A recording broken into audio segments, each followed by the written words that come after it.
Hello everyone, my name is Fernando. Today I will talk about a very big person who has a very impact on the society, and her name is Florence Nightingale. That's actually I'm a nursing student, so this is a very important person about nursing history. She was born on May 12th. She was born in Florence, Italy. She grew up in a wealthy family.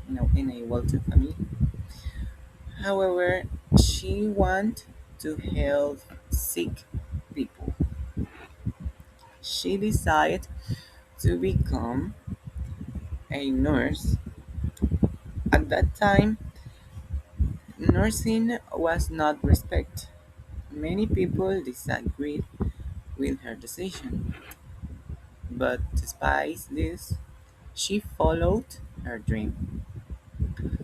Later, she received nursing training.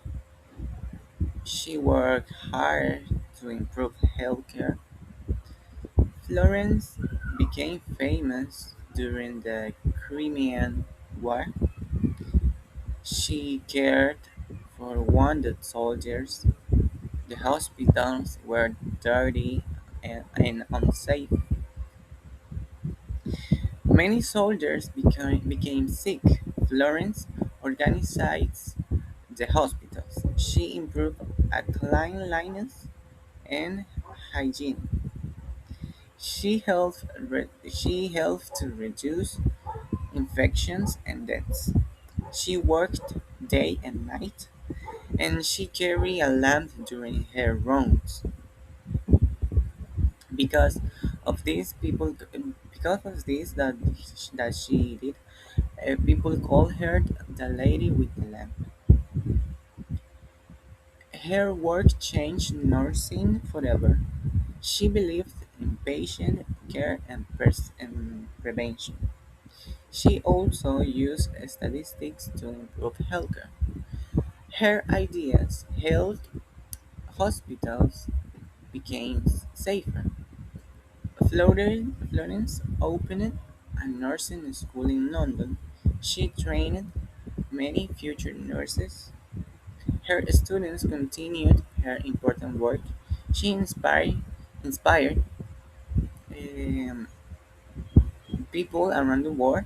Today, Today, Florence Nightingale is considered the founder of modern nursing. Nurses continue following many of her principles. Her dedication, compassion, and leadership remain an example for healthcare and professionals. As a nursing student, I admire her work. She showed that one person can make a big difference. So this is everything that I can say about Florence Nightingale and this inspired history. So thank you for watching me and goodbye.